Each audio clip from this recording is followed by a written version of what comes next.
stretch flow you can do to work on your middle splits. You do not need any equipment for this, just your body. And this is for my intermediate and advanced subscribers. So if you're more beginner, go ahead and check out my other videos. If you're ready for a challenge, let's get to it. Come to your malasana or your yogi squat pose.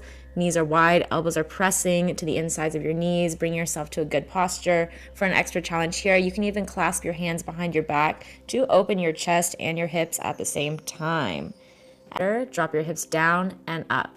10, 9, 8, 7, 6, 5, 4, 3, 2, and 1. Should be pointed out slightly. 10, 9, 8, 7, 6, 5, 4, 3, 2, and 1. Straighten your legs, walk both hands over to the right side, reorient your toes so they're both pointing forwards.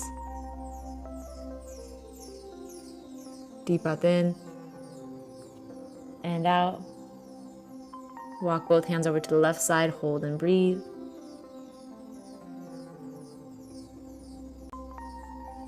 And then back to center, extending both arms forward in front of you. Drop your chest towards the floor, really straightening your legs, rotating your hips up and back.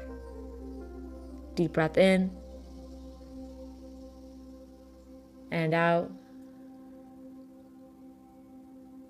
One more full breath in and out. Gently release, come all the way down to the floor onto your knees.